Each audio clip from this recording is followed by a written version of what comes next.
And one.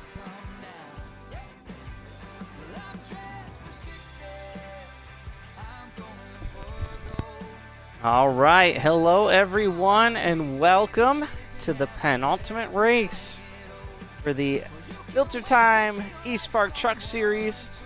This week we're at Talladega. We're gonna go high, wide, and handsome all around the racetrack. I expect lots of three-wide action, as we've got a lot of hungry competitors going out to, well, one, get a win. We haven't seen a series regular winner race yet this season, so there's still a chance to get into the championship hunt that way. But two, J-Mac, we got a pretty heated points battle going on between Justin and Supernascarfan for that final transfer spot into the Final Four. We do, and at a place like Talladega, who knows what will happen. Those two drivers are going to have to be wary of where each other is the entire night. They're going to have to try to score as many stage points as they can. They're going to have to be aggressive. It's going to be fun to watch. Without a doubt, it certainly will be. This is one of those tracks where it can either be really fun and thrilling to race at or really frustrating and hard because it just seems like you're not making any moves, not making any progress whatsoever. What is usually your go-to strategy when you come to Talladega in any league race? Well, I think the main strategy is, especially in a race like this, where the wear factor is modestly high, times 3 tonight, like as usual in the eSpark leagues, is save fuel. You want to save as much fuel as you can. You want to take as many pit stops out of the race as you can. If that's going a whole stage without pitting, if that's taking a single pit stop out of a stage so you can cut it into 2 or 1 stops or however many. That's goal number 1, is to figure out how to take as much time off of pit road out of your race time. So that's goal number 1, and goal number 2 is just to stay out of if a lot of these races, especially in these games, they tend to get into a lull where everything gets kind of single file and everyone's just kind of logging laps and trying to make it to the end and not put themselves in a bad spot by losing the draft or whatever. And that's a prime time to save some fuel, to save some tires, save some car, save some damage, all those things. And that's the main strategy, is to take it easy, which is a shame because I'd like to go hard, but it's just really, really difficult at a place like this. Agreed, and that's again the frustrating thing is sometimes you really want No idea. The field's wide open. It just depends on who makes the right moves, who makes the fewest mistakes, and this season has been pretty wide open. A lot of it's been a little tough for the regulars to get wins and such. So this is a prime opportunity for those drivers to put themselves in the spotlight tonight and get a win. I have no idea where to even start with a pick. Think of guys like a Supernascarfan. He's in for that points battle, try to make it in that final spot. He's a driver that we know he loves his aggressive strategy. He is very, very aggressive when it comes to saving. And then LeafsJustin, he's another driver who has become kind of known as someone who will back it down to try to take a pit stop out of the race. So both of those drivers are two to look at, and those are the two that are fighting for that final transfer spot. So I think that's once again to reiterate from earlier in the broadcast, that's the matchup to watch tonight. Yep, that's going to be the huge thing. We're going to keep an eye on Supernascarfan around the most of the evening here, so that way we can try and see how that'll affect the points battle as we're going on. We're also going to watch, of course, LeafsJustin, JP Big Dogs, and a couple others that really are going to have that opportunity to get in. They're going to have to use the opportunity to get in on a win and not necessarily point their way in. So those coming out to the chat early, thank you guys so much. We appreciate it. We're just waiting on the group to finish up qualifying. We'll get an invite from our in-race. He's not really going to be a reporter. He's going to be our in-race pace car. eSpark admin is going to be providing the pace trucking duties tonight for all of the one part of the race where they're going to need a pace truck. Because as a reminder, these guys only run stages. They don't run cautions. So a little bit different here down in the Truck Series. Really working on that consistent race run and building a car that holistically throughout an entire run will, stand up to the competition. And I think that's been the biggest adjustment so far for a lot of the newcomers to the series, is getting acclimated to making a setup of that caliber, and being able to, run and be a top 5 car on lap, 20 as you are on lap 2. So that's a huge thing that these guys are always trying to learn. For my pick for tonight, I've been picking him a lot, I feel like, but I got to go with Super NASCAR Fan. I think this is a breakout race for him. I think this is his opportunity to earn some major respect, and kind of he's in the catbird seat as far as the points go. He's looking pretty. He's a decent margin ahead, but I think that he also can go out here and try a little strategy and maybe steal a win and not have to worry about the points and just kind of take fate into his own hands.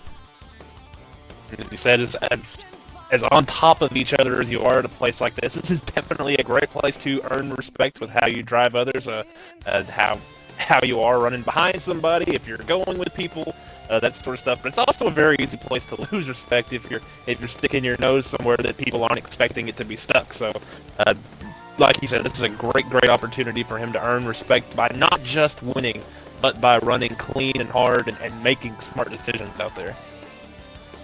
And that's going to be the key factor that we've seen throughout any races, especially with Super NASCAR Fan. It's been keeping everything in check. We saw at the end of the Iowa race, he was really blocking hard with LeafsJustin to protect that 5th place spot because he really wanted a top 5 and kind of upset him a decent amount.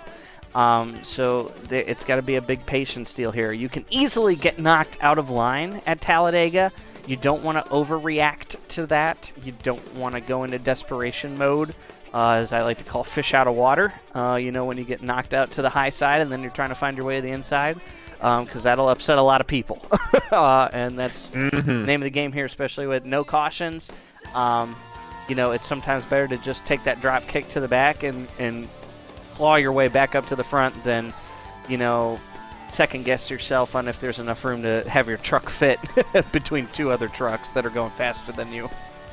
Yeah, that first instinct whenever you give up the line is to do whatever you can to take it back in a place like this. It just isn't possible. That's just going to cause more issues already. It might not hurt you that bad, but it might wreck a bunch of cars, and that brings it back into the respect thing we were talking about. So that's the thing. If you wash up the track, maybe you get an aggressive bump draft and get forced up and that car's underneath you, there's just not a lot you can do. It's just, you just have to kind of take your medicine and figure out a way to find a safe spot in line and then figure out a game plan to get yourself back to the front from there. Absolutely. All right, guys, we're still just waiting on Mr. Matthew Heel to give us the okay and the go-ahead that we're good to go here. Appreciate you guys all tuning in. Getting ready to go for some trucking here. Big shout out and special thank you we want to send out to Blake Cook and FilterTime. Thank you so much for the support you give to our whole series. Of course, we've got the Cup Series. The race is on Sunday nights at 11 p.m. You can catch that on Twitch with Zane the Bearded 1. Our Xfinity Series, which is starting up here with our preseason, starting up actually this Saturday at 10 p.m. We'll be broadcasting those on here as well. Truck Series tonight, of course, with Jordan and I, as usual, the dynamic duo. And then we've got our Dirt Series. You may have noticed our Dirt Series didn't run on Monday night, and that was on purpose. The Dirt Series is actually getting ready to transition over to the new Tony Stewart Dirt game. We're going to be testing that out here on Friday. But we got Matt in here, our in-race pace truck driver extraordinaire. We're getting ready to go trucking, hopefully.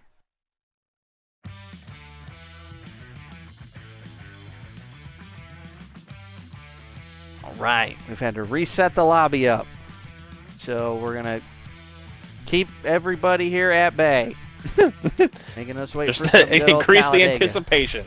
Yeah, they are gonna have to wait. If you want to see some hot racing action around the big 2.66 mile Alabama oval. Yeah, so we'll go through a couple of truck paint schemes while we wait. We got the 54 Natalie Decker. It's driven by, you guessed it, Natalie Decker. Natalie Decker. I wasn't hired to fill airtime here. I mean, I could. We're gonna have to talk about that in my contract. I would say I could start juggling, but this is an audio medium and not a visual one, so yeah, the singing looks might like work. we need to get you a webcam. We need to get you a webcam. Oh, I can't juggle. How's it going? We got Brandon Gritton in the house. Brandon Gritton in the house. The champ. What's up, buddy? We got Red in there. Red, still trying to figure out if we're doing the podcast tonight, so hope we focus on that too. Hint, hint, nudge, nudge. Talladega. Talladega. I think we've talked about it so much that we've done about 6 laps around Talladega by now. 6 laps, but no movement. There's definitely no movement in this that we're talking about right now. Absolutely not. No, not a lot. Not at all. Not at all. How about that Busch Clash though? That Busch Clash was actually a pretty awesome race. I don't know. I mean, up until the very end. Okay, up until the very end. All right. Some of those crashes got a bit ridiculous. Okay, like let me preface that. But I will say, sometimes you just need a good old slugfest, and I really wanted to see one last caution that involved everybody, because I wanted to see what the heck would happen if every single car wrecked and couldn't finish. I'm super curious about what like the ruling would be. Yeah, if everyone had to go to the garage, like I imagine teams would just stick their car out there and be like, yeah, it's good, it's fine, it'll make minimum. I mean, they'd send a car looking like it came from a junk heap, like a little worse than the 20 looked like, but if there was only one car that could keep going, would they waste everyone's time and send it around for 2 parade laps, or would they just be like, we've had enough of this. I think we've got ourselves a winner here. I think they'd let it finish, but the thing would be like, what if the 20 car went out there and it's in the state it was in, but let's say it had a hole in the radiator and ended up blowing up on the white flag lap and couldn't coast around. That would be the and it just stopped before. That would be absolutely rough. I guess they'd have to throw a yellow flag, and then they could throw the checkered flag. They could just throw the yellow checkered and be like, well, he's the car that's completed the most laps. I guess that's your winner. In theory, he wins. Well, and we'll have to just consider what would happen, because it didn't happen. But I'm excited for the Daytona 500 on Sunday. I think it's going to be a great race. I'm excited for tonight's race. I almost have as much anticipation. I just can't wait for it to get started. So much so that I'm getting antsy. I'm running out of things to talk about. Yeah, I hope everyone's enjoying hypothetical theater here, as we're going over just random things that could have happened at some point in time. Like, you know what? Let's talk about. You had a great run yourself this past Sunday in the eSpark Cup Series race at Las Vegas. You ran in the top 5 for a darn good portion of the evening. Came away with a second place finish. Was there just... I know you talked about the mentality change that you had going into that race, but was there anything else that kind of led you to that sort of breakout performance, or was it just all mentally you just wanted to be up front and be aggressive?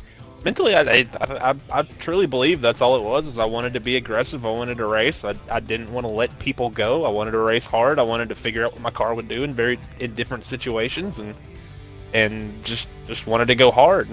And like I said, I think that prepared me for that end slugfest. So many times I've pulled strategy and then shown up in the top 5 there on a late restart, and then I get beat around, or I don't know really how to react to a certain situation, and it puts me in a bad position where I lose a bunch of spots. So this time around, I kind of knew what to expect, and it still got kind of a cluster blanky there at the end, but we somehow survived it and put ourselves in a good position, and one more lap, I think we would have had a shot at that 9 car. But congratulations again to him on that win, and we came ahead with a second place finish and a few bit fenders in our wake. But I think everyone's gotten over that by now. Hopefully, maybe, possibly. I hope so.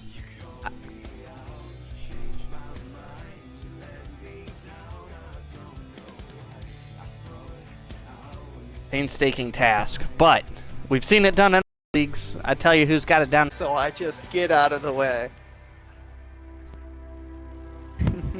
And Italy do. All right, we're going green. Doha, are you in? Yep, absolutely. We're getting ready for the green flag here, getting to the true pole sitter. That's going to be the 52 of LeafsJustin. He's taken off, has that front row all to himself with the eSpark admin going down to the inside, getting out of the way. Here goes LeafsJustin to the lead. We've got the 99 right behind him. That's going to be Air Just Cause getting a little loose there as we see the 16 of Asylum also doing a little wiggle dance, letting the butt end of that truck shake out a little bit, but they get single file here as they head down the back straightaway of this huge 2.66 mile track. An outside line starting to form with the 68 of Outlaw Beast, and it looks like another truck back there as well. Might even be the 19 truck trying to get to the outside, but they are vastly outnumbered here on the inside lane as we've got about a dozen or so trucks lined up coming out of turn 4. 52. Yeah, I don't think that line is handy lead. I don't think that outside line is forming. I think it's disintegrating everybody, bottom feeding, getting right back down to the bottom. A little bit wiggly. That should go away here as a little more time passes with us in the lobby. But somebody got kicked out there. A few drivers opting to go high. I imagine they're dropping to the back to save some fuel. You obviously don't want to be up front if that's your strategy, if that's your plan. I know LeafsJustin, I think he wants to save fuel, so he's in a spot that I don't think he really wants to be in, even though leading laps is nice and fun and it makes you feel really good about yourself. But right now, a lot of drivers, you can see they're working their way to the back, popping out, because I don't think there's a lot of hope in making a move up there. Yeah, Right, J-Mac, and it I looks think you like- might be exactly right with that saving fuel. For stage 1, we are looking at 20 laps with a fuel tank of 10 laps. So, a bit of a change this week. We're throwing cautions on, so we might have to rely on a caution. If not, we might be seeing some really good moves if you can save it and only have to make one pit stop. Well, that takes everything I said in pre-race out the window because I didn't realize we were changing it up. But hey, these guys are driving really good. We're having those cautions on, being really patient. We see an outside line trying to start forming here. Looks like we've got about a dozen or half a dozen trucks or so that are going to hop up there and try and get that started. We got Evil Within kind of hanging towards the back of that line as we try to catch up front. Being led by the 46 truck, the 44 as well. That's JP Big Dogs there in the 44. Try and get my cameras under. Oh, he gets hit. 46 gets hit a little bit, rooted off of that bottom lane as the 18 truck has been swerving a little bit. Collects him. He's going to drop to the back. Uh-oh. A little contact up front between the second place car of T8 Creech. Asylum's moved up in that 16 car, let him take over that spot, and then Creech and whatever truck that is, I can't get a number on it. That would be the 87 truck. A little bit of a moment there in the tri-oval as Creech went up just a little bit. The 87 tried to fill the hole, and then the 33 shut the door, shoved him down there, and they're back in line now, but really wiggly. Yes, I was going to say a little bit wiggly for a lot of these guys. Probably adjusting to having so many cars in one single file line. That takes a lot of adjustment for those guys to get used to the steering input, the vast speed you're carrying. But we see a lot of guys, especially bouncing around the tri-oval, the 99. Air Just Cause getting bumped out of line again. Makes a hole right in front of the 54 truck. Really just took that spot over on his own there as that forces the... That's not the 54. I don't know who it was. I don't know who I was thinking. I think it was the 15, actually. But the 15, you know, a lot of these Toyota trucks, they look the same. They have They do like, look the a same lot kind alike. of It is the paint 15 scheming truck forming falling and- back. All right, well, that's what I was thinking of. But anyway, I'm watching our buddy. Oh, somebody hit the apron. The 24 there hits the apron, slows up the pack. We're kind of riding along here with Supernascarfan running about the P15 position towards the back half of the pack. He's hooked up with the 24, trying to get back up to the front. Again, we're talking about that points battle. Super had a good cushion, but not that safe of a cushion over JP Big Dog, so he's really got to try and get his weight back up to the front here if he wants to be in that championship 4 hunt. We're starting to see a breakaway, though, J-Mac. About 7 trucks have lined up nose to tail and broken away from the rest of the field. Yeah, that little moment they had really, really separated that group, and if they can stay together, they can make up a lot of ground. Although this second pack is so massive, they should be able to run them back down if they can get reformed. But right now, they've been racing really hard. Now they've kind of got it straightened up. But something I was going to ask you, you're talking about how hard it is to kind of keep it together in a line like this. I made the move over to a wheel during the summer. Is it the same for controller guys that when you let off the throttle a lot, the car really does not like that, especially if you're going in a straight line. It tries to wiggle around on you, kind of drive itself, because that is something that a lot of these drivers are going to be facing, especially the wheel guys, and I'm curious if it's the same for the controller guys. Yeah, for the most part it is, J-Mac. Depending on your steering offset really is what I've noticed. So I traditionally run a little lower of a steering offset, as we see the 24 get a kind of donkey kicked out of line there by the 99 and the 68. But I would say it's a little bit in conjunction with that. There's definitely a correlation there between the higher the steering offset you run, the more it's going to jag to the right whenever you get off of the throttle. Just kind of par for the course, you know, but these guys, they get that adjustment and get that taken care of. Luckily, they're running custom, so they get to adjust on that. But sometimes in the pack, when you're trying to decelerate so quickly between letting off the gas and not trying to use the brake too much, sometimes you can really see a guy shoot out to the right, especially if we see this pack catch the front pack and they decide to ride in line. I think you might see a couple guys shoot to the right on accident because of that steering offset.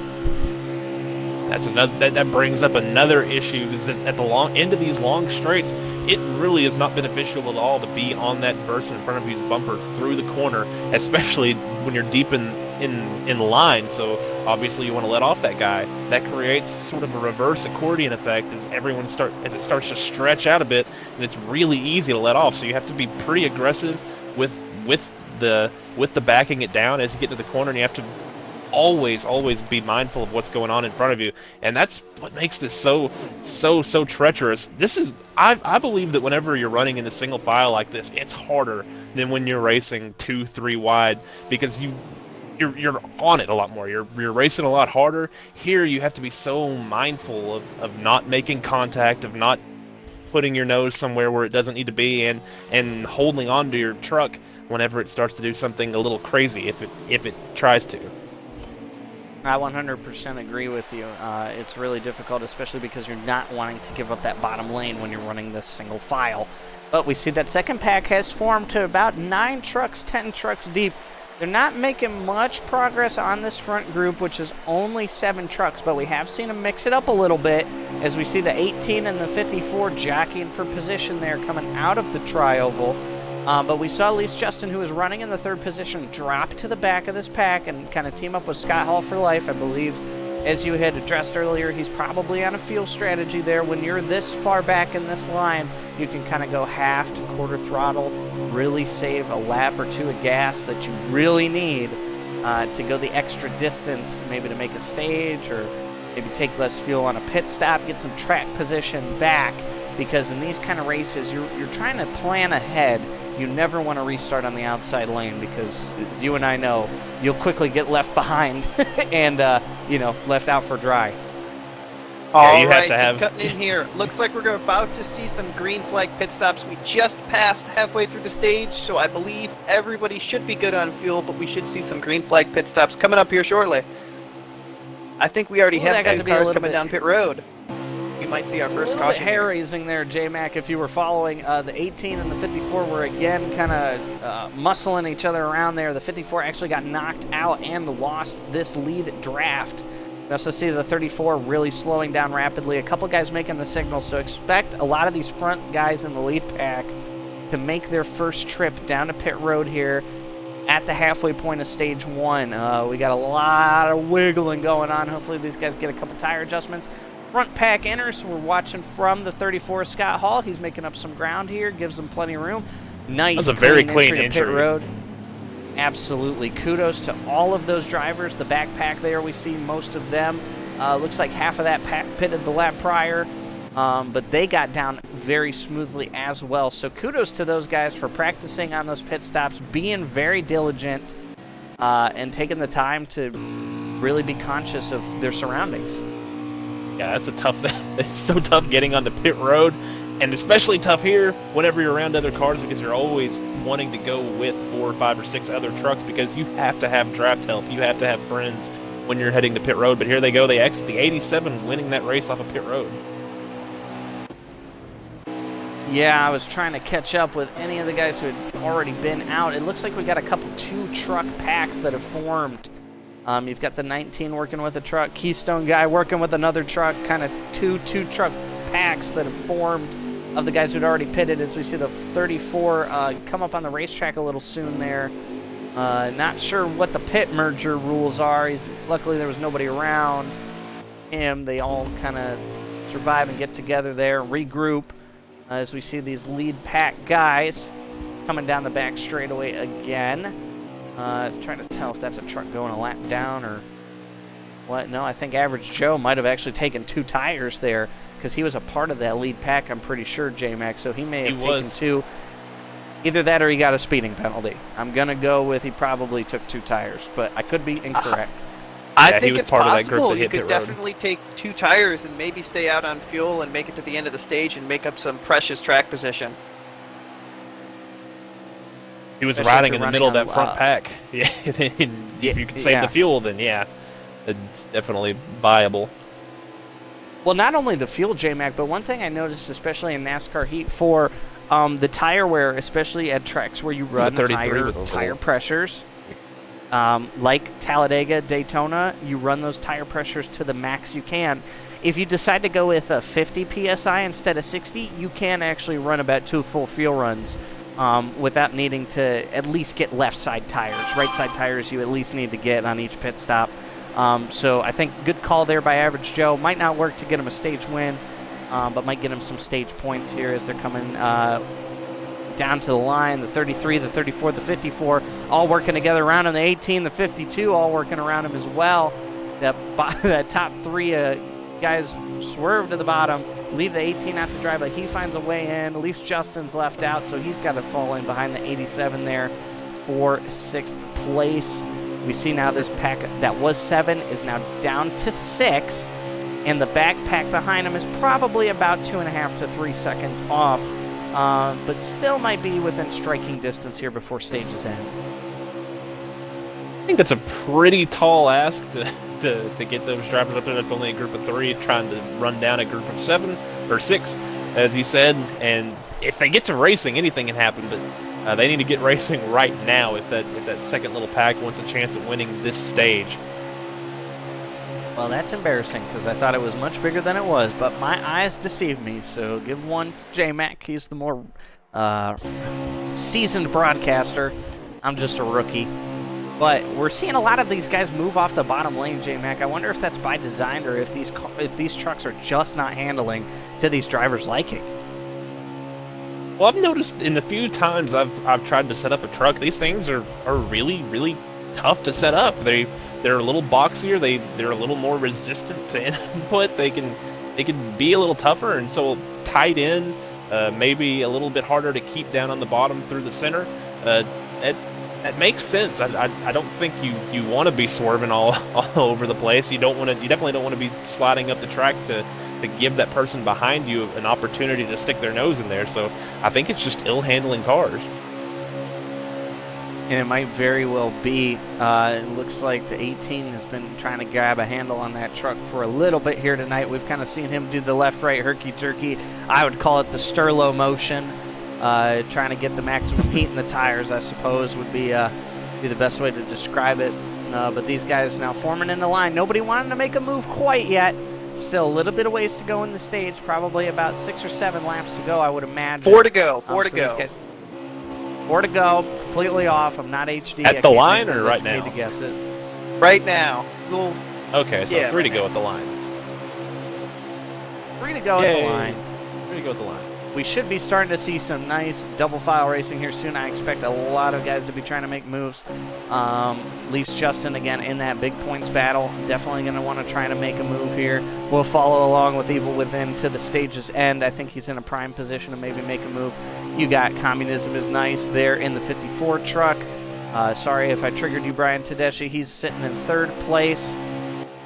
Scott Hall for Life having a fantastic run. He is in second place, J-Mac. We have not called his name much this season at all. Fantastic run for Scott, being up in that P2 position.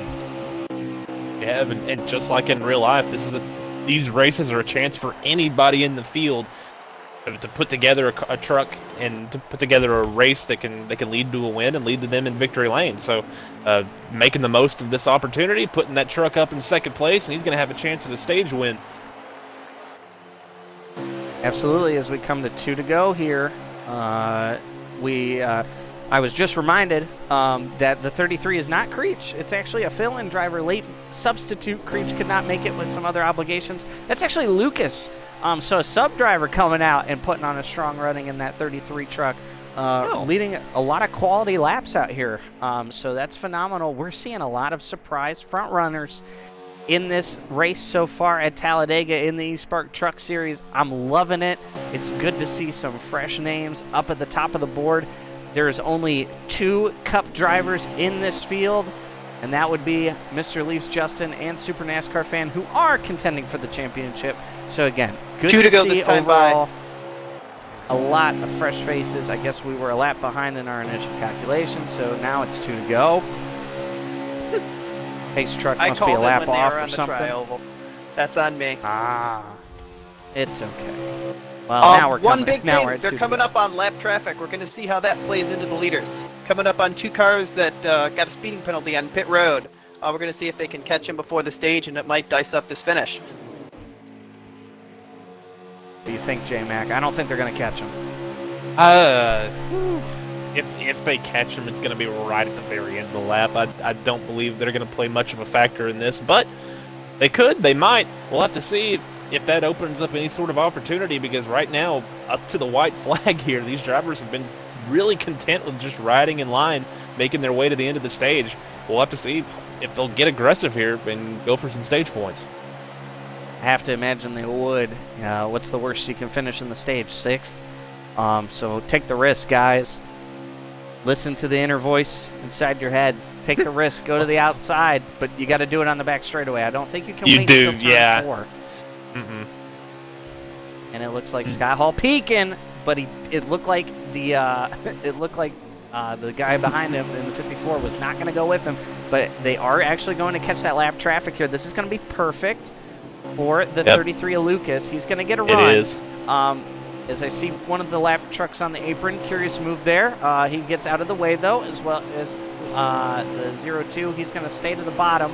Or he's going to go to the top and block to try to stay on the lead lap here. To the bottom, but the 02 will stay on the lead lap.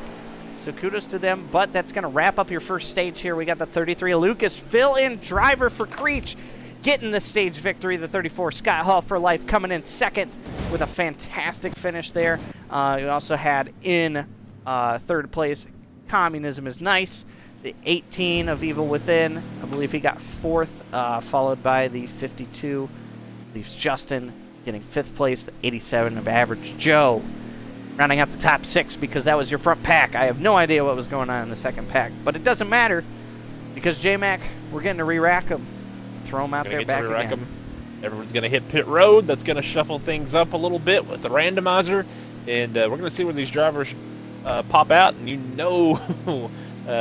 everyone on the outside is going to be crying a little bit, and they're going to be hoping they have some friends down there in the bottom line to let them in.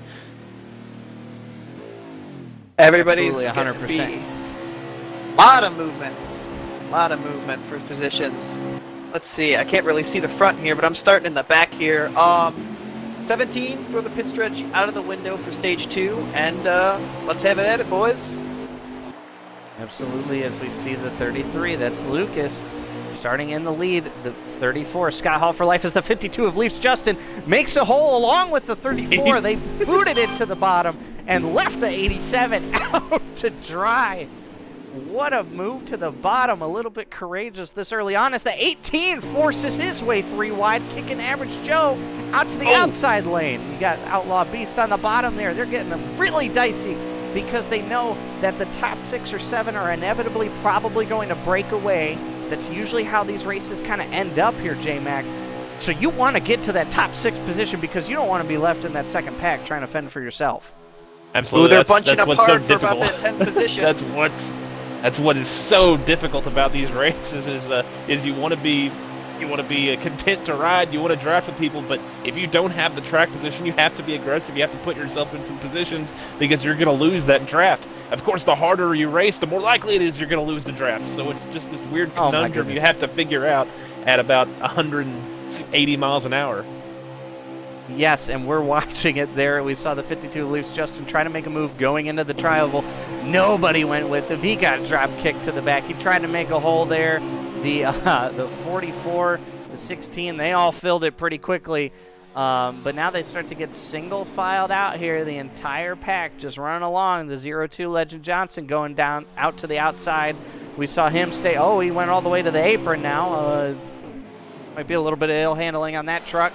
But we see a guy up in the front. Our leader. Trying to see what happened there. Maybe I think a that little might have bit been a lag situation. Yeah, I think he might have gotten shot forward really far. He's gonna have a heck of a lap time this time that around. Or he kicked it out of fuel gear. That was pretty incredible that those guys did not wreck. You've been there in those lag situations when it drop kicks a guy back into the rest of the pack. And usually there's nowhere to go and everybody runs you over. But kudos to everybody for being on top of the ball there and avoiding that. But Scott Hall for Life going to be the big loser. He's going to get drop kicked to the back of the pack. We saw him running in the top 5 all that first stage. Now he's going to have some ground to make up as he's still trying to get to the bottom. The leaders catch up to the 33, but the 54 decides to stay with him. Yeah, that's interesting move there.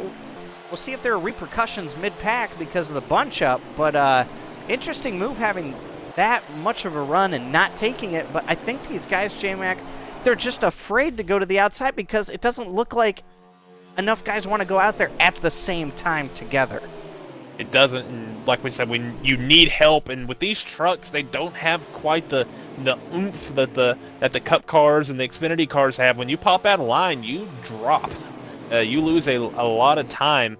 You basically hit a wall. So even with that momentum, apparently wasn't comfortable with popping out of line there. A curious move. I think he would have been able to get at least himself and maybe a couple of other cars around the 33 truck, but he opted to stay in line and hold on to second. Now he's pushing that 33 to glory, and he's riding in line trying to set himself up to win this stage. Might be, but we saw the 18 of Evil Within also, again, get shuffled out, make that move to the outside. Nobody went with him. Drop to the back. We see 2 guys already early. Oh, as we get another lag from the 33, that kind of bunched up the pack there. He doesn't get out to as big a lead, but we saw the bunch up right there, bunches up the 54, but luckily these trucks are so big when they're all lined up like that, it doesn't get you too jacked out of line when that happens. But we're seeing a little bit of lag here in stage 2 that might make for an interesting ending to the stage here, but we'll have to keep an eye on that situation with the leader and the 54 to see what's going on. I've seen the 33 lag a couple of times. The truck behind them has been mule kicked just a little bit. Nothing major, but they've been some small ones. And that goes back to that moment earlier when the 54 truck had the opportunity to pass him. If you're seeing a truck lagging a little bit, mule kicking, obviously you want to put him in the back of the field as quickly as possible. That would have been an opportunity to put him behind you, and just an opportunity missed by that 54 truck, but obviously he's comfortable enough where he is because he hasn't tried to move since. Absolutely, and I was just getting ready to talk about what a great run the 17 of Keystone guy was having, J-Mac, and he got kicked out of line, so I don't know that I should be watching cars because every time I'm on a truck, they get kicked out of line and sent to the back of the pack. But Keystone guy having a fantastic run. He was up there to 4th, now to the back. We see Legend Johnson getting into him a little bit. He's going to file back in line there. Your top 4 right now. You got the 33 of Lucas filling in for Creech, your leader, as he's led most of the event tonight. The 54, Com, is nice, running in second, kind of where he's been most of the night. Asylum up to the 3rd position. JP Big Dogs, good point situation for him right now. He's running up in 4th. And then we've got, who is that? That's the 24. That's the truck that has won a ton and been up front. But with Track Bar, different driver in it. You got Cam Master. What happened to Crack Master? I just thought He about changed his name. It's the same guy. That's the same guy! I'm so Hey! glad I figured it was. The 4s look familiar. But I'm good to see old Crack Master, now Cam Master, I'm guessing is what he's going for there. Running up in the top 5. But we're starting to see a lot of these guys get bunched up out of the trial. The 52 of LeafsJustin gets left forced out up to the outside. Yeah, And they you were hate all to see it. They were all leaning on each other super hard through the tri-oval, which is not a great place to be doing it. I think about 6 cars, 6 trucks, 7 trucks deep. They were nose to tail forcing on each other, and that just eventually you're just pushing a lot of pressure. Eventually something has to squeeze out there, and fortunately it was the 52 truck and a few other guys. He didn't lose a lot though, and he'll be able to hang on. This pack a lot larger than the other one from the first stage. Done a lot better job of staying together the back part of the field, but we're seeing some pit stops, interestingly. We're seeing one lonely guy go down on the pit road. He's got a couple takers. That's Super way NASCAR far fan. behind in the pack. Super NASCAR fan and with Keystone guy. Maybe they feel like their best chance, J-Mac, is to pit by themselves. Some guys feel a lot more comfortable doing that, making sure that they don't make any mistakes for themselves or other competitors. So sometimes when you're towards the middle to back half of the pack, pitting by yourself isn't a bad move. But I think it will lose them some time. It might cost them this main draft here, depending on how long these leaders stay out and how many of them pit together, and also what everybody takes. Do we see more guys go with the 2-tire strategy like Average Joe because the stage is 2 laps less? I think so. But at the end of the day, who knows? These guys, we got 25 trucks out here. We're going to have 25 different strategies possibly going on. It's going to be interesting to see if we can keep up with it, but which one ends up being the stage-winning move. It seemed like the 19, as little time as he spent on pit road, I believe that was a fuel-only stop. I think he just got a splash and pulled out there. So he's left the other truck, Keystone Master. That truck is well behind him off of pit road. So the 19 tried some strategy here. I think being by yourself, that's not going to work out too well. Might have been better to play that card a little later in the run, but he's going to try to use this little bit of track position he might have on those drivers, but I think the draft is going to overpower him, and like you said, I think both of these guys are going to end up losing the draft. Yeah, we see a couple of our leaders coming in, the 33 and the 54. The 54 getting the better of the 33 there as they head onto pit road. Also seeing some trucks coming off of the pit cycle here. As we see eSpark admin going 1 lap down, coming out of his pit stall. The pace truck, they're catching up to the 17 of Keystone guy. He was running towards the back of that front pack. Had pitted, took 4 tires. As we see most of our leaders starting to signal now. They're getting ready to catch up to that lap truck, so that might get a little dicey for them. We'll keep a camera on this as we're heading down into pit road. How many laps to go in this stage? Looks like we have 7 to go at the line. 7 to go in the stage. They're going to be coming to 7 to go here. We see a lot of the leaders. Oh, the 68 gets a little bump from the 46. No harm, no foul. I think he was able to slow it down and get there in time. Hits the 44 a little bit, but again, a rather clean entry for that many trucks coming in. Plus, you add the factor of having to get around a lap truck. Makes that a little bit hairy of a situation. But we've got what we assume will be our leaders starting to form up on the back straightaway. The 54, Communism is nice. The 33, Lucas, formed together. They are breaking away from another truck. I believe that is Scott Hall for Life, who is just right behind them. Might still be able to get in their draft. Super NASCAR fan, close in tail. I think once this pack kind of fills out with the guys coming off of pit road now, Super NASCAR fan might be okay. He might have to try and do a little bit of corralling and cattling for the back half of the guys coming off pit road and push them to the front, but I think Super will still be okay to hopefully salvage some stage points so he could still stay in this points race with big dogs. But right now we got all the guys coming off pit road, and we're going to try and follow here as we head down on the back 52 truck has not straightaway. hit pit road yet, Tyler. Just to let you know, the 52 truck's still out there. He's been riding behind that lap truck. They all went around that 17 truck. He is still out there on pit road. He's currently, or out there on the track, he is currently the leader. Oh my gosh, you don't think he's trying to Dohar this thing, is he? I mean, that's always a possibility. could be. And he's in a very advantageous position. Even if he's just trying to do a splash and go, J-Mac, he's catching up to the back of the pack of guys that just pitted. He can kind of leapfrog around them, but we see he's coming down pit road now.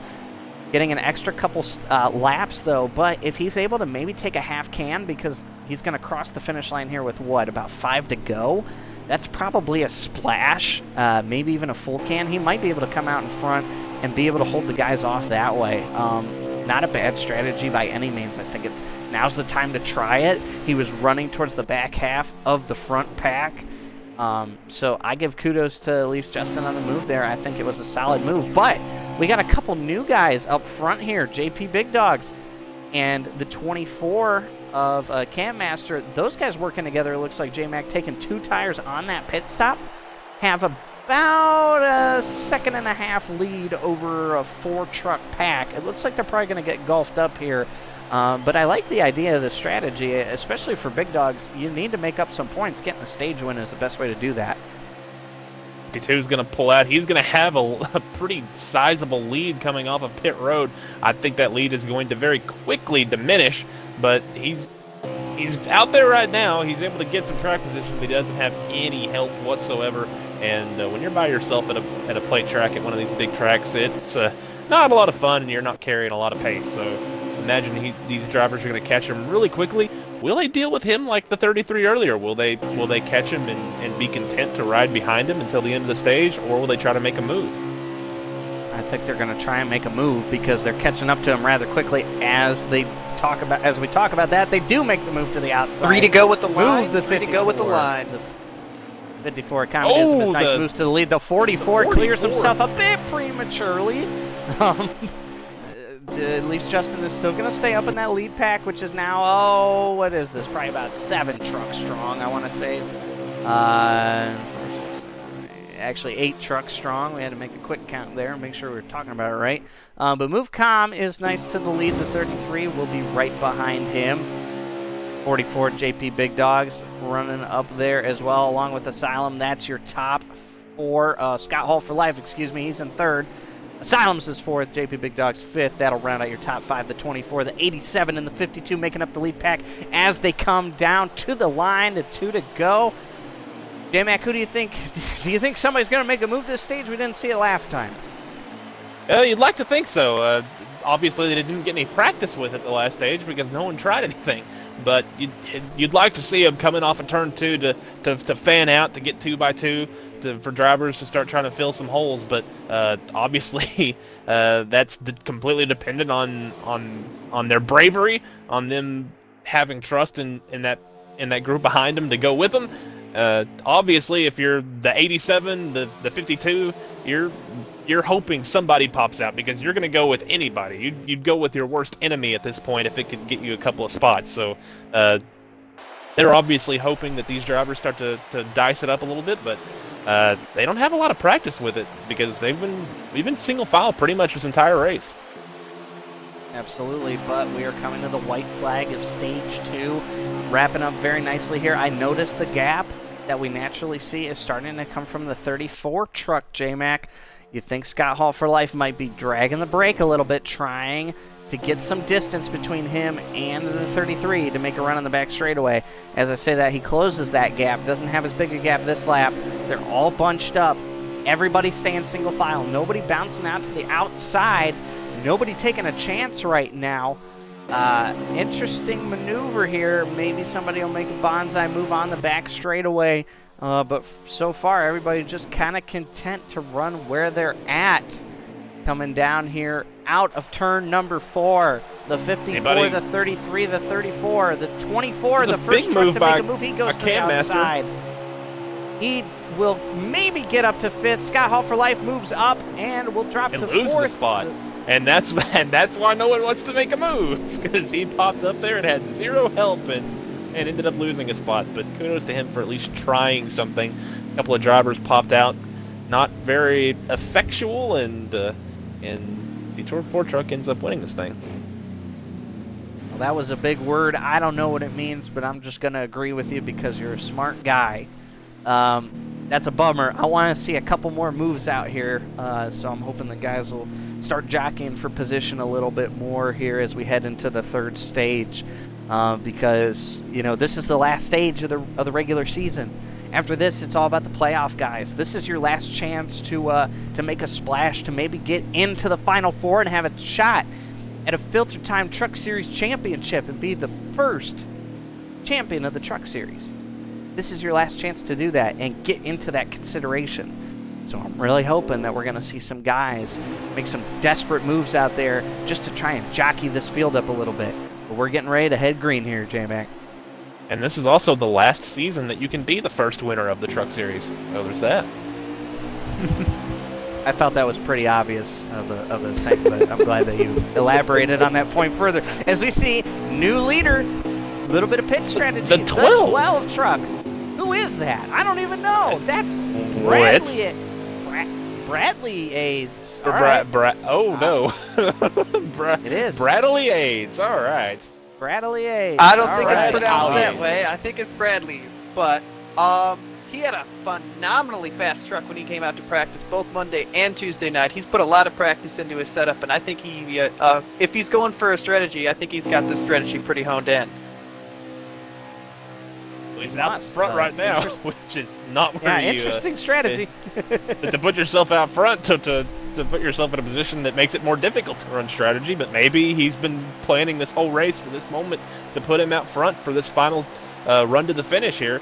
And if that's the case, then well played. That's put him out front in the spot you want to be, in a spot that's been, with how content drivers have been all night, it's a spot that by all means is modestly easy in comparison's sake to hold. So kudos to him for putting himself out front. Right. Well, while you've been talking about the front of the pack not wanting to make much moves in the back of the pack, they're getting a little wild. Air Just Cause got a little rooted out of the way. Was on the apron as he was trying to get back in line there. We see now single file, 25 trucks deep. Quite a beautiful sight. But I want to see some side-by-side racing, boys. I hope somebody's listening. I hope you hear me. Somebody make a move to the outside, and if you're somebody behind somebody going to the outside, follow that somebody. I want to see some side-by-side racing. But we see a couple new faces up at the front. Well, one new face at the front with the 12, but the usual suspects right now, J-Mac, you got the 16, the 54, the 33, the 24. Guys who've been up front for most of the event are staying towards the front. Now, do you think it's because these guys have much stronger trucks, J-Mac? Or the strategy has just worked out perfectly to have them be up there each time? Well, a lot of it is strategy. A lot of it's knowing how to approach these races, how to keep a line, when to be aggressive, when to get on it. But a lot of it is luck. You restart on the bottom line. It's obviously a way easier to get to the bottom line on one of these restarts. So a little bit of luck plays in hand. Maybe some of these drivers had an ally or two to let them into the bottom. So it's definitely a mix of everything at a place like Talladega. You have to have a strong truck, but the trucks are so equal, even the stronger ones to some of the weaker ones, that you got to have some luck and some good positioning to find yourself with a chance at victory. Absolutely, and I think the thing we underestimate here is the draft and how much of an equalizer it is, where you can have a truck that's maybe geared down a little bit. As I got to break away because we actually see 3 trucks all together move to the outside lane. It might not do anything, but kudos to JP Big Dogs, the 24 of Crankmaster, Cam Master. I'm sorry, God, I love Crampmaster. I love Crankmaster. I really miss that name. And the 98 of Mick Winning, probably 3 of my favorite truck drivers, all go to the outside at the same moment. They're going to lose a couple spots, but kudos to you guys. You're clearly listening. I appreciate it. Thank you for at least attempting the high side there. But as I was saying, the great equalizer of the draft, a lot of people forget you can have a car that's kind of tuned down and geared down, maybe a couple tenths, maybe as much as a half a second, but you can keep up with the pack. Especially when you're running mid to the back of the pack because you're running half throttle. So that's a huge thing where, depending on how long this final stage is, we might see the biggest strategy take place. We didn't see too much strategy in the first 2 stages. It was pretty simplistic, between 2 and 4 tires, but now you might see guys try to cut out a pit stop.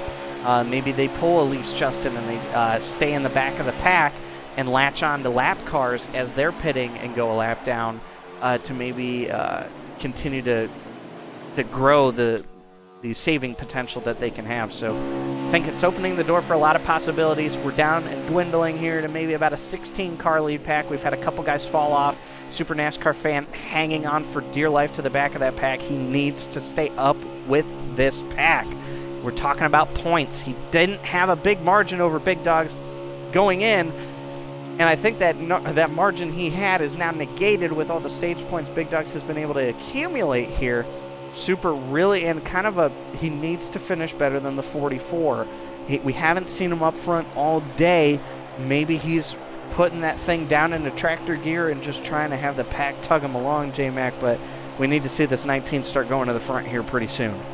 And the way it looks, he might have a little too aggressive of a fuel save gear. That's one thing I was hearing about some of the drivers that were testing this stuff is that a tractor gear can be really weird. In these trucks, it can stay okay in the draft, but if you lose it for a second, if you pop out of line, you get forced out of line, you fall like a rock. You lose all of your momentum. And as far as he is hanging back from this pack right now, he's able to.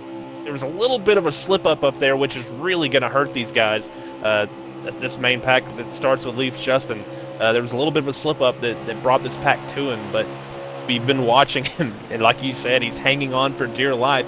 You have to wonder if maybe he crossed that line just a little bit and got maybe a little too aggressive with it, or maybe he's playing it just right and keeping it that perfect distance. But that's a heck of a game to play, because all it takes is just you lose the draft for a split second, and your race is toast. And J-Mac, I think you may be right on that. According to my calculations, if LeafsJustin can stretch it out to 13 laps like he did in the last stage, he should be able to completely eliminate an entire pit stop, and that might be a winning strategy. And how many laps do we have to go in the race? I must know. I will tell you as soon as we cross the line, but it is a good few laps to go. That is good to know. Yes. We actually see our pace truck actually running up there in the pack in front of Super NASCAR fan. 43 to go. So lights long on everything. It's not very good for the aerodynamics to have those lights up there, but he's holding serve. Give me a serve. martini in hand. Red is gonna kill me. Oh my gosh! Did Matt pull a fast one on me and make this race 100%? I think he did. I think when I pulled you into that meeting, Dohard, you said, yeah, 100% would be great, and that's what we're rolling with. I don't remember that, but we'll let bygones be bygones here, Red. Bad Don't situation be mad for the 44 and the 19. They have fallen a good distance off. They're going to have to hustle, or they're going to lose the draft. The 44 got kind of pushed up. He came down in front of the 19, and they both got really slowed up, and I think they've lost the draft, Ohar. They have lost the draft, in fact, but this kind of puts the point situation right there in front of their faces. Though that is the person you are racing for that final championship spot, if you will. They need to stick together, though. I don't know why Super is kind of running a little higher in the turns, not staying behind him. Now, I don't think it's a total loss. I think we're seeing pit stops this time, guys. Pit stops this time. I think we saw a driver run out of fuel. Interesting. We are seeing a driver running out in there. Who is that? Scott Hall for Life is sputtering. A lot of drivers coming down from pit road this time. Yes, a lot of trucks coming in. We see the 44 come in. Super stays out. Ugh, that's a tough move, but he must have something he's planning.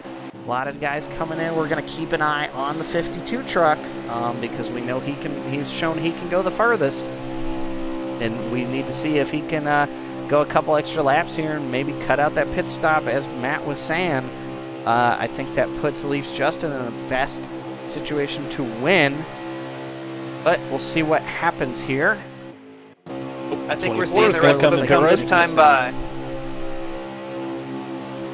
It looks like the 24 definitely signaling there. I think we'll see a couple of the other leaders as well. It'll be interesting to see, again, can LeafsJustin latch on to some of the lap trucks as they're going around, but we see the 87 and the 46 stay out. LeafsJustin continue to stay out. So those three extending the pit window quite a ways. Let's see. Now we'll have to see if they start running out of fuel, if they can keep that momentum up, and if there's a hiccup, or if they maybe overplayed their cards here. Now that we'll see. Supernascarfan also stayed out as well. Supernascarfan also stayed out as well, J-Mac. So all these guys going that extra lap, but they are catching up to the guys who just are coming out of pit road. There they go around the 44, putting him a lap down. Again, the 46, the 87, the 52, yet to make their first pit stop of the final stage as they head around the 18 truck of Evil Within. Doesn't look like Justin's going to get that perfect lineup with a lap truck, but I think he might come down this time. No, he stays out one more lap yet. The 87 and the 46 going down pit road. He must feel really confident in that fuel gear, and I think Matt might have nailed it on the head. This guy might be cutting out a stop entirely, trying to catch up. I think if this race goes caution-free, I think you're exactly right. The Supernascarfan did go down pit road that time, J-Mac, so we've seen him in. So now, the only driver yet to make a pit stop, that 52 of LeafsJustin, getting ready to catch up to some lap traffic still coming out of the pits, but I do expect the 52 to come down this time by. We see the 40 or the 18, excuse me, and the 44 lining up to unlap themselves. This is huge, J-Mac, because if he saves that lap and is able to stay with the main pack, I think the fat lady's getting ready to warm up if this thing stays green. I think 52, Mr. Canadian All-Star, the GOAT, has it in the catbird seat. Yeah, he's going to need a good aggressive pit entry where like it looked like he had that lap by yourself. He had those two cars with him, but they weren't much help. That lap by yourself can hurt you. You have to get a little bit of luck there, get a little bit of draft, and just hope that you get a good quick pit stop, because a slow pit stop here could be really, really damaging to his hopes. But as long as he can latch on to somebody, if he has stolen a pit stop out of this race, then he is in the catbird seat. Even if he doesn't quite line up with our leaders, even if he doesn't merge exactly with the leaders, he's still in the perfect spot to win this race. Absolutely, and you got to think he got an extra lap over the 46 and the 87. He got 2 to 3 extra laps over the 33, the 54, and the 16. That's incredible. That's crazy to me that he was able to stretch it that long on fuel from these different leaders. As we see, we're following along with the 33. Your leader out of the pit cycle. He's got the 54 and the 16 with him. They're going to see Justin there. I don't think Justin is going to be in this lead pack with these three. It's going to be close.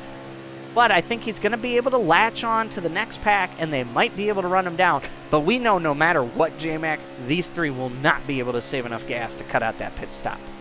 They won't, but these next couple of laps are going to be tough because he's going to have no draft help, so it's going to be much harder for him to save fuel.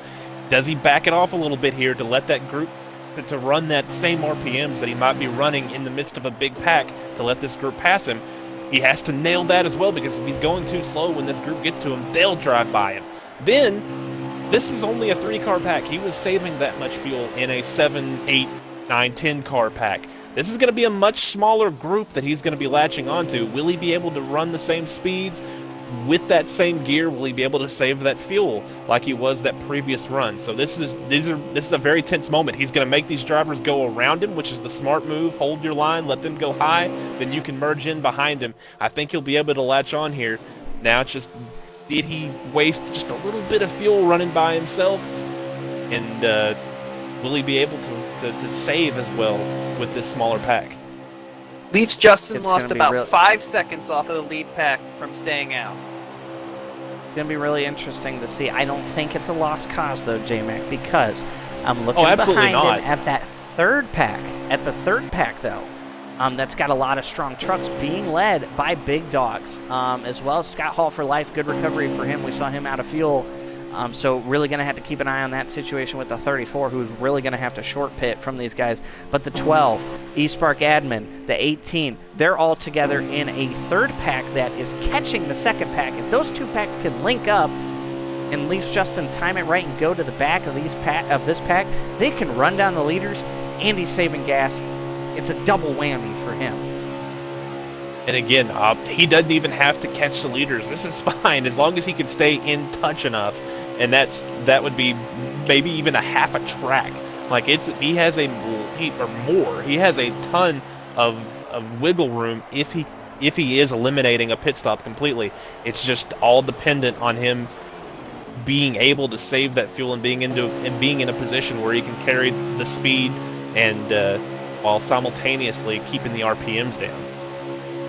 Right, and we're following along with JP Big Dogs, who is running in the 8th position. We hear those RPMs picking up. He is in the draft wake of the 52. He has caught the second pack, which is now racing side by side. He's going to bounce it to the outside, taking it 3 wide with the 46 of Pop the 12 Smurf. gets stuck in the wall. 52.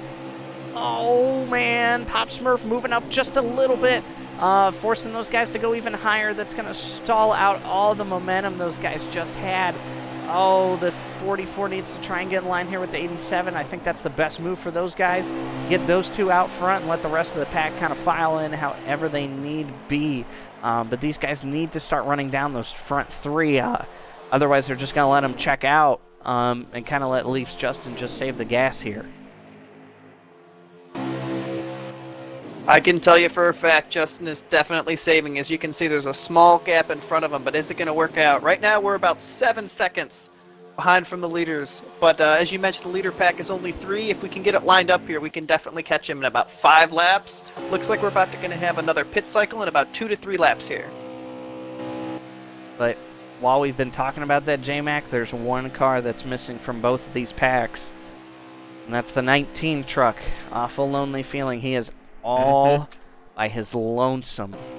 He stayed married to that strategy and opted to pit by himself, and that seems to be the wrong move. He might have had to pit a little bit early. If he was trying to do the same exact thing at Justin, then he might have been forced to pit early, which, if so, that is the right move, but he should have come in 2-3 laps earlier once he lost the draft, once that kind of became a lost cause.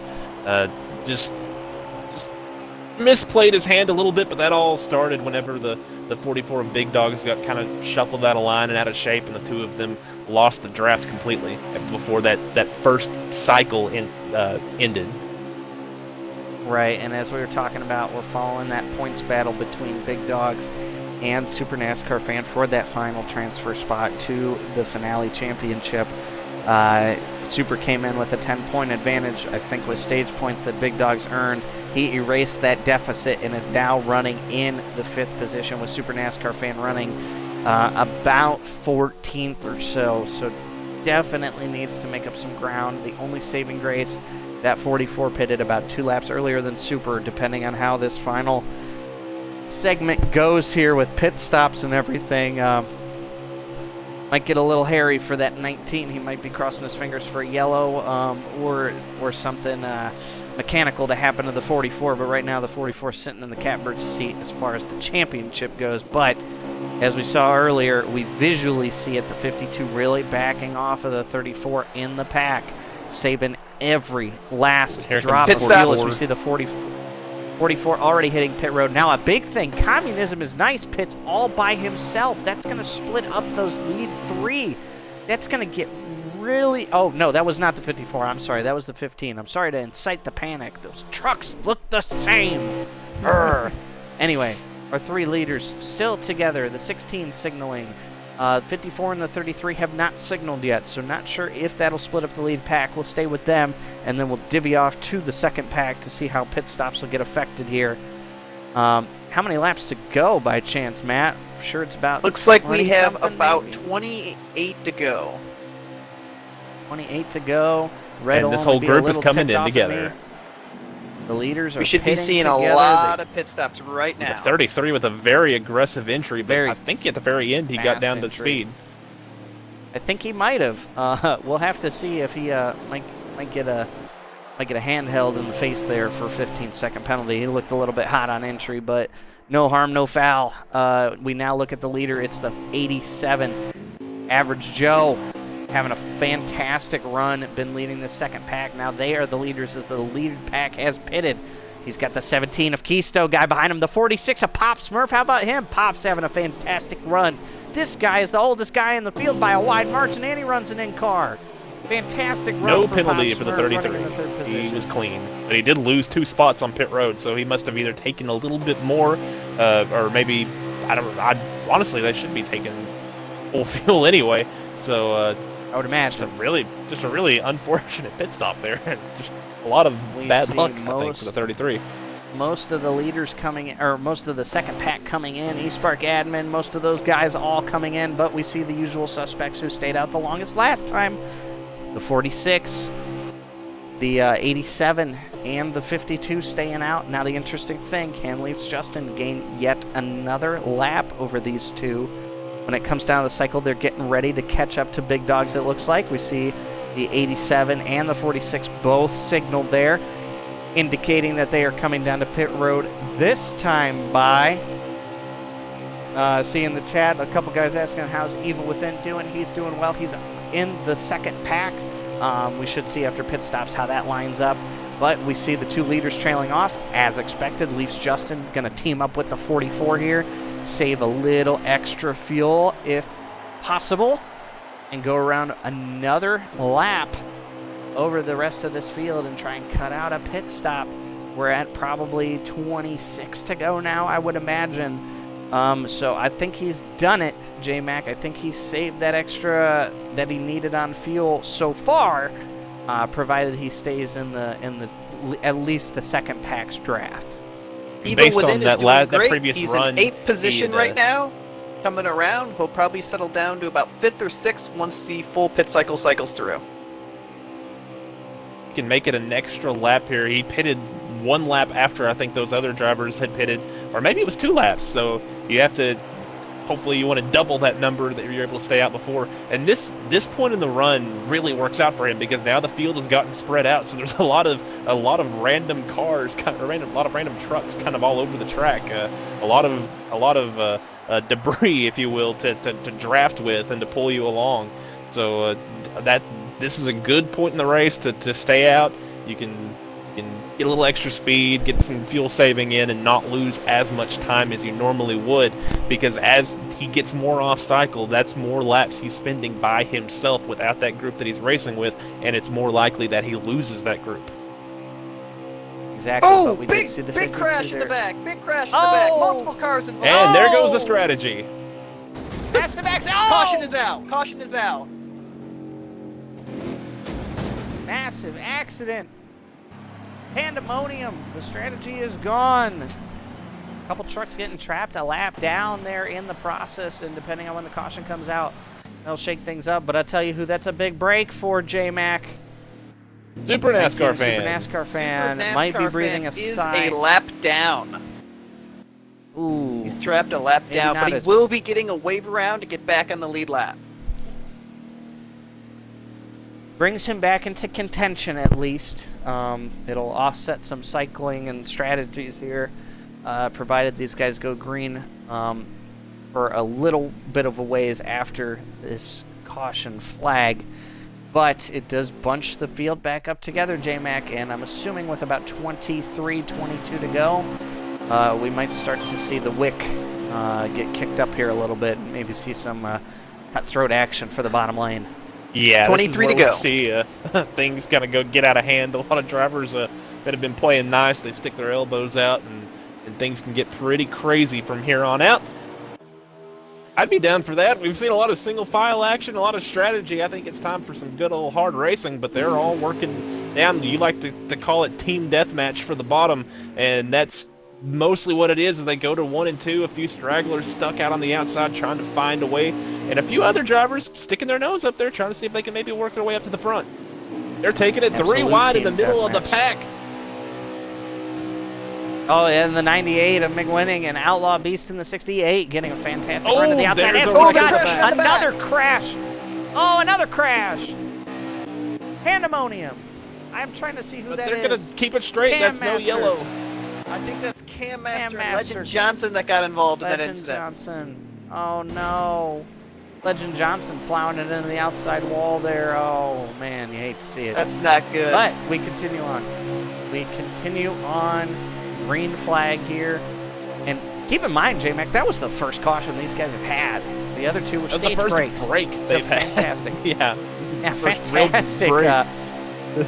Really got to give a shout out to these guys for putting on a fantastic show here in a 100% race. That was a little bit unexpected from the broadcasting crew.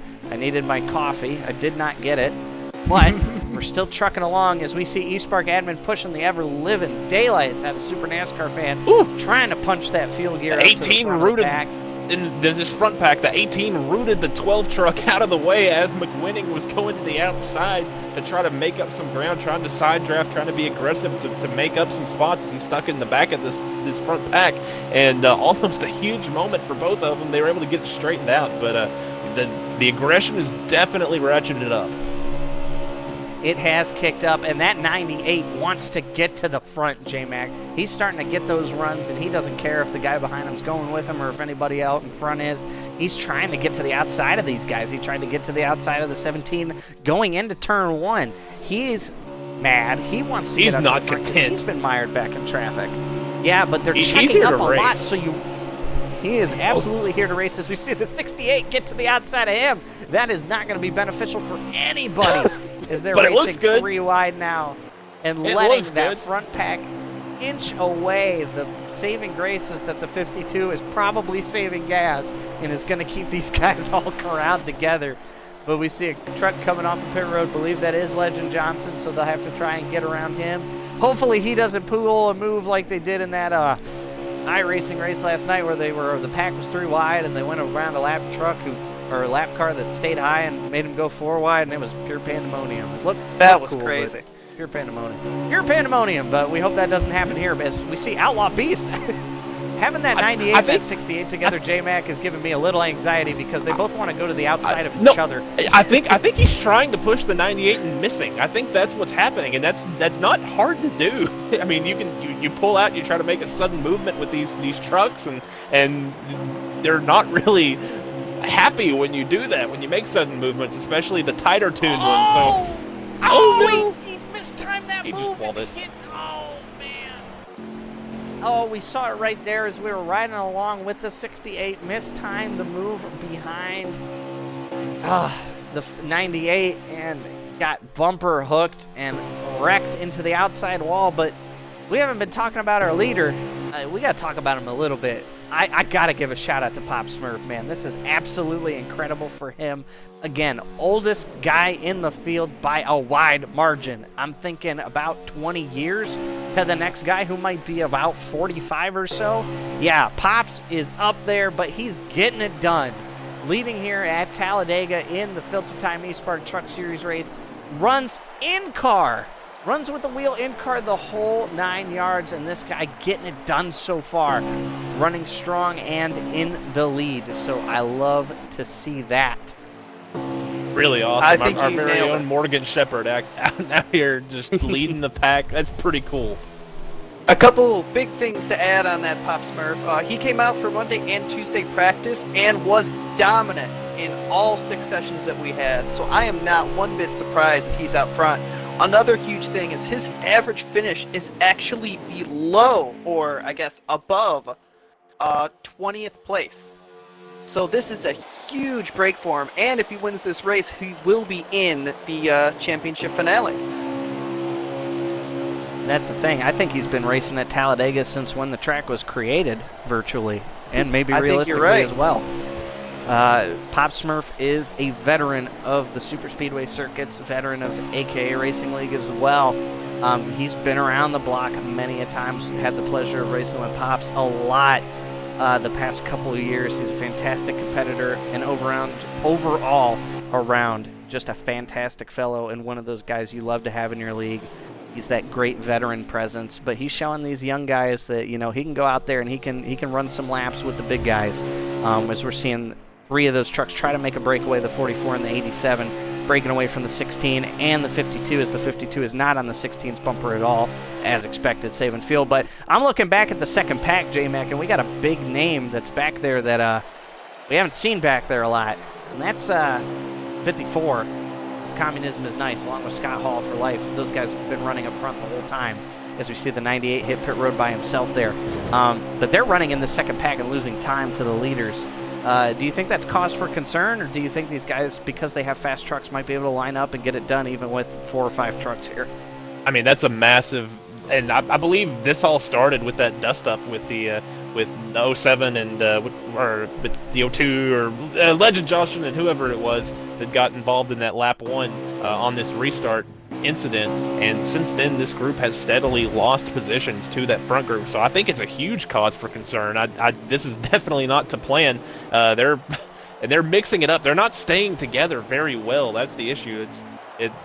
They're having a tough time staying together. They might be a little bit damaged. There might just be a lot of issues keeping these trucks from lining up and putting down the lap times they need to. But they are losing ground to this group, and they're going to need a yellow, or else I'm willing to call them out of contention for this win. Yeah, and I'm kind of with you there as we see everybody go by and not pit this time. 98 kind of fish out of water, pitting all by himself. I'm just figuring out that we're having the bear on for the podcast with Red, so that's cool. That's the way I find out, is by a tweet. I can't even find out from the guy himself anymore. That's what we live with, but I need to put my personal things aside. I'm just a busy guy on a Wednesday night, okay? Wasn't expecting this. Fantastic racing, but I'm happy. As we see Pops hit pit road, along with, looks like the 12 truck, they're coming in by themselves. Again, the product, J-Mac, of being the leader, you're consuming the most fuel, so Pop's having to come in before these guys. How many laps to go do we have, Matt, before we finish this race out? We have 15 laps to go. So that's at least one more stop for these guys? This should be it if you're able to save another 3 laps of fuel. I don't know if it's possible, though, but be on the lookout for that 52 truck to see. If he can save 3 laps of fuel, he may just be able to make it to the end. You took the words right out of my mouth, so we're trying to see if this guy can go to 12 laps to go, basically, and come out of the pits with 12 to go.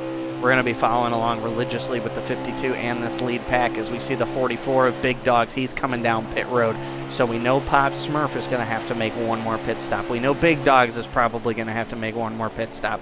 I would probably imagine, J-Mac, everybody's going to have to make one more pit stop except 2 trucks, the 52 and the 19. That's my prediction, though. That's we'll see what happens. That's probably a good guess. The 2 truck has gone a lot further, and honestly, he doesn't have to make it to 12 to go. He can make it to 13 to go, and then just drive super conservatively toward the end of the race, and then just kind of coast across the line, and he should be good. He just has to have that one, I guess, 13 lap stint if we restarted with 25, which is what I'm kind of guessing based on the math. But I think it was 23. 23 okay. was when they came to the green. But we see Yes. everybody hitting pit road in that lead pack, except for the 17 and the 52. Everybody getting in nice and clean. Nice move there by Lucas, getting to the outside. That was a fantastic move by him. We also see eSpark Admin and Communism is nice coming in together, getting a little rowdy there. And the 19 stays out for another lap. 52 also staying out for another lap. Keystone guy following close behind. These 2 are your leaders right now. They have yet to make what we believe will be their final pit stop. Everybody else is second to last pit stop. They're coming and catching up to a lap truck.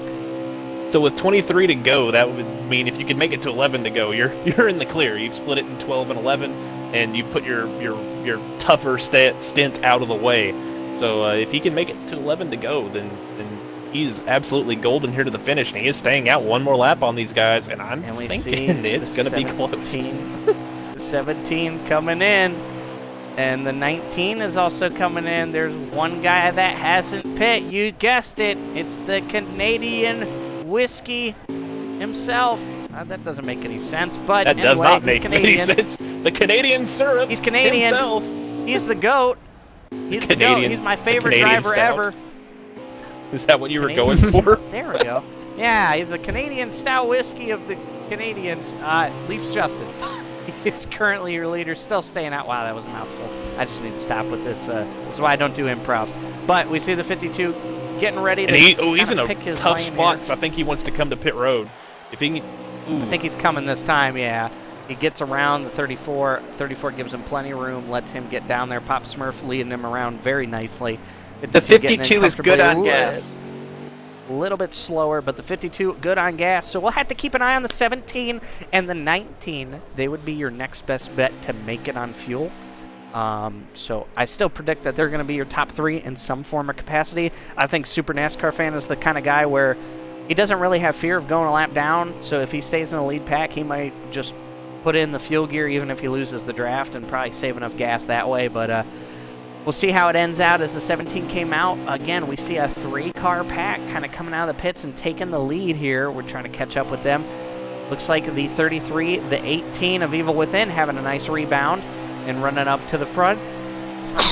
Excuse me, the 87 running in 3rd place. They are now your top 3 as we're waiting, and we see that 52 going into turn number 1 now, getting up to speed after coming out of the pits. He should blend in nicely with this lead group, and like Matt said, like I'm thinking, this is LeafsJustin race to lose, provided there is not another yellow flag or stoppage in action. Even if there is, he'll have great track position from it if it happens during a cycle. So still a chance. Yeah, he might lose this draft. I think he's going to, but I don't think that's the biggest of deals. I think he's going to stay committed to the strategy, stay committed to 4th. He's not going to put it into 3rd to keep up with these guys. They're racing anyway, so that might really be beneficial if he can latch on to them. If this slows them down at all, maybe a little bit of contact, a little apron bump. He's got a whiff of it down the straights. I don't know if he has enough to actually be able to stick with them here, but he's reeling them in. He's going to be able to do it. He's going to be able to stick with them. He's there, and he's going to have a pack behind him keeping him up. That's perfect for him. Again, he doesn't really need to save any gas, but he's in the perfect situation as we're following along behind those guys. Trying to figure out kind of how they line up. That's Keystone Guy going to be with him, as well as the 16 of Asylum. They bounce it to the outside. They're going to try and get up to the lead here as we're seeing a lot of gaps between guys, J-Mac, and I think that's a lot of guys realizing the situation at play, needing to save gas, and the 17 maybe saying, you know what, I'm good, guys. I'll save later. I'm going up to the front, and I'm controlling my destiny. He's got the 16 right behind him, shoving him all the way through. This is maybe a situation where Justin should have latched onto that group as they went by, because he's just going to be held up by these other drivers, and if those 2 up in front are able to make the save and able to get it, that this could backfire him on him a little bit if he's not able to stay with that group. The 33 seems content to lose him, seems content to lose this front little pack of 3. I think I would have wanted to get with that group, that aggressive group, and try to latch on with them instead of this group that's going to be trying to save to make it with him. Agreed. So that front pack, 7 trucks strong. In 8th, we have Pop Smurf and JP Big Dogs. They're their own little 2-car pack, running at 8th and 9th. 10th place will be Communism is Nice, running all by his lonesome. And then we see another pack of 3 trucks. Well, I'd call it 2.5 trucks. The 98, the 19 running on 4 cylinders, maybe even 2 cylinders, and the 32 shoving the ever-living daylights out of him to keep him up to speed with the 98. So 19 truck definitely realizing the situation at play.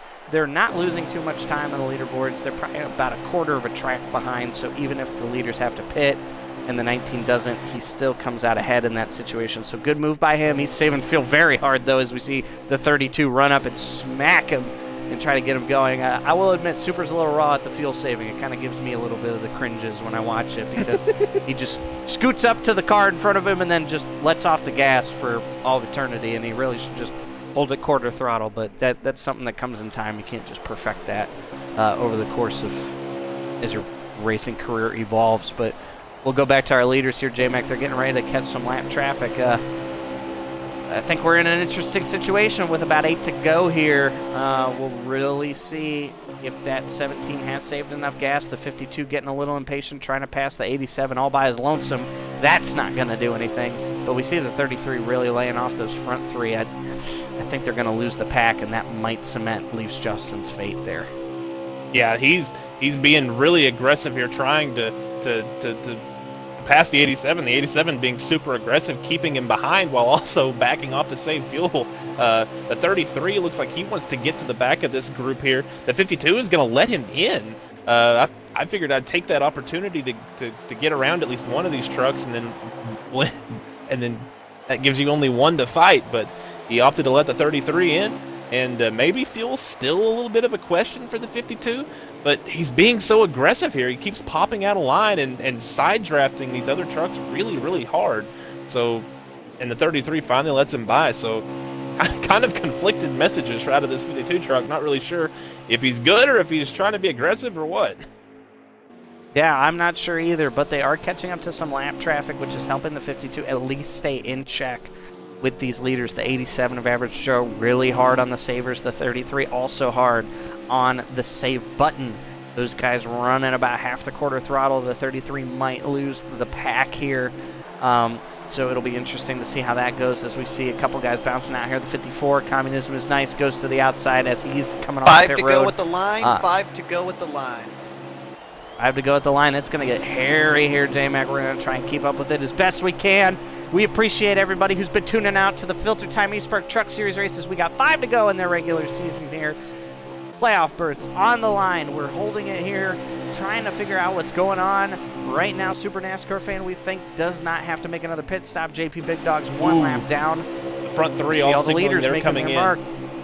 Oh, and I think the 87 was about to make his mark. He was coming down, but the 52 was already there, and the 54 was already there, too. So I think the 87 is coming down as well. Interesting move for the 17. I thought he could have saved the gas, but maybe not. But now that's really going to put the 52 in the catbird seat, as most of these guys coming down in. Actually, just 18 staying out as well. I thought he signaled, but maybe not. I guess I can tell you, but Super is saving extremely hard. If Justin can't make it, I think Super might. I think He's Justin's also a lap going to make down it. Still, isn't he? Or was he able to no, get that Super's lap back? on the lead lap. Okay. Super's on the lead lap. He is just coming out of turn 4 while the leaders are somewhere. The leaders are just heading down the back straightaway now. Middles of the backstretch. The 18 gets knocked out of the way there. Yeah, he's letting them go. He's gonna pop to the back of this pack. There's, I believe that's 4 lapped cars. The 18 and was there a mule kick there? I think the 52 might have mule kicked to the 54 or something. Oh, I was thinking it was either that or trying to get to the bottom from the 18, but that's what I was focused on.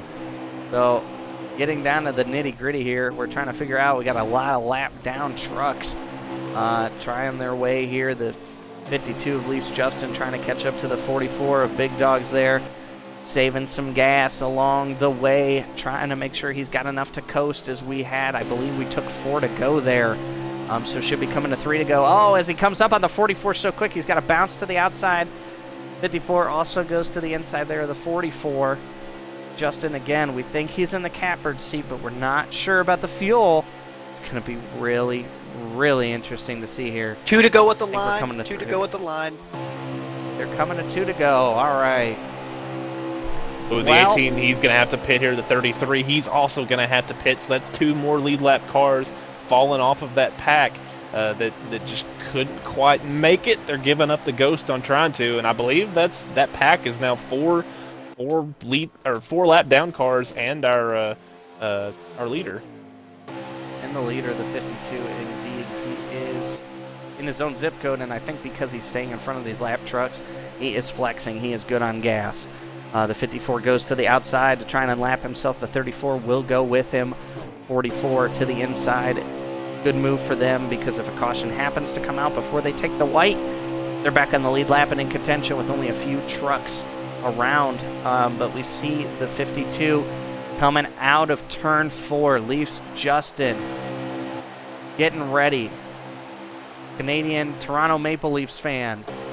The GOAT of NASCAR, as I like to call him. He'll give Track Bar a run for his money one of these days. Takes the white flag here in the regular season finale of the FilterTime eSpark Truck Series. They get ready to take Cam Master, got his name right, take him a lap down. So far, the 52, no trouble at all, under his full power. I think even if he ran out J-Mac, he could coast from here to the finale and the finish of this race. But, man, he put on a show, and he saved gas, and he did it the way I love it. Yeah, he did a great job. He made the right moves. A few times it looked a little bit in doubt, but at the end of the day, he had the right gear, and he did a perfect job with the old throttle, and he's going to bring it down to the line right here. Call your buddy to the finish line, man. This is huge for him. He's there on the inside of the 54, but he's the only car on the lead lap, and he will take the checkered flag here at the eSpark trucks at Talladega, the 52, our own Canadian Xbox Scout. We're very bad at coming up with the We are terrible at nicknames. the adjectives to describe. We are absolutely horrible. I'm watching the 19 absolutely just butt-putting around the racetrack. Coming to the start-finish line. He did finish better than Big Dogs, so we'll have to see how the points shake up after the fact. But I think Super NASCAR Fan, he did not have to make that extra pit stop. He also finishes in front of, I believe that's the 33, so I don't know that he came away with second place, but I think he came away with a top 5, which I believe will be good enough to get him on to that final round with LeafsJustin being in championship contention already, getting the win, and being the first regular, well, he's not really a truck regular, but you know what I mean. He gets it done, gets the victory. Huge for him. He held the wheel. Yes, he held the wheel very well. I'm also contemplating if we have enough time to do an interview with our winner. I want to. I'm going to let you handle that. We're only going to have time to interview the winner because I got to go do a podcast with Red. He's mad at me. Alrighty. So you interview our winner when he gets in. The stream's still going live and fine, and I'll be listening to know when to cut out. But okay, wow, cool. What a fantastic race. Huge shout out to Go Fast Matt for putting this series on, the truck series. This is his baby. It's cool to see it live and in action. Fantastic viewer turnout, guys. I really appreciate it. Thank you all that got engaged in the comments, or even if you just watched the whole time, thank you so much. I'm JRM Dohar. I'm going to pass it off to J-Mac. We're going to interview the Canadian Stout Whiskey, the GOAT, getting his first custom setup victory here in the FilterTime eSpark Truck Series. LeafsJustin, I'm so proud of you. I could go up to Canada right now and kiss you and give you a hug, but I'm not going to. Congrats on the victory, man. J-Mac's going to interview you. Justin, if you were worried about your gears, you're like, I just kind of threw something together. Well, what you threw together, it seemed to work pretty well. You were able to hold on to the victory there, outfuel everybody, and just talk about the race. Talk about that final run there. It looked like you couldn't decide whether to be aggressive or conservative when you were behind that 87 truck. What was going through your mind?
You did a great job out there. You held on to the what is it like there? Is it, especially in the early portions of the race, but they're at the start of one of those stages where you know you have to stick to plan to make that plan work. That at the beginning of that third stage when you're in the middle of that pack, trying to maintain that distance in front of you, to make sure that no one behind you gets a nose underneath you and pushes you even further out of the pack than you want to be, and also work the throttle well enough to save fuel. What is that like?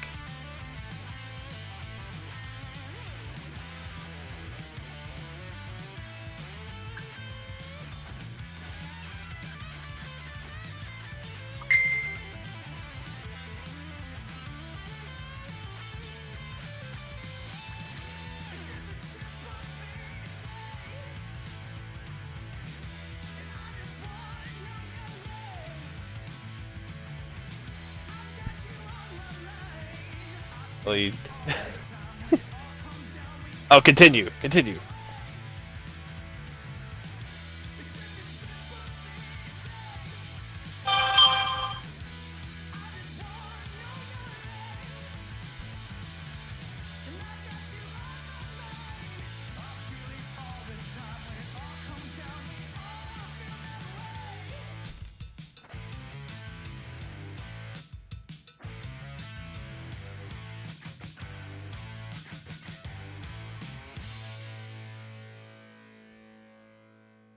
We did a great job of saving the fuel. Congratulations. Hold on. Okay, yep, go ahead. Yes, congratulations, LeafsJustin. I can tell you firsthand that you are now locked into the finale. Oh, and Justin, you didn't add your audio, so none of this was heard by anybody. Oh, I didn't hear. I have my audio. Hello, world. Hey, there's LeafsJustin. Okay, Spark Notes edition. Rundown. How'd your race go? It went well. TLDR. Saved fuel and finished first. Hey, there's our LeafsJustin 24. He held on to the fuel, ran a pretty line, did a pretty job with that right My foot. apologies to the stream and to the folks. Everybody. Yeah, you won no the race. No need to apologize. But you you ran a still failed us fantastic all. Alrighty. Would you like me to run through the full field and then we can sign off, J-Mac? I guess. Yeah, go for it. Alright, so our winner, LeafsJustin 24. Second place, Supernascarfan. Saving fuel, climbing all the way back from 15th. Climbed all the way back, saved the fuel, and got up to second. That's going to probably put him in the finale as well. Lucas, the sub-driver for Creech, had an amazing run up to third. Asylums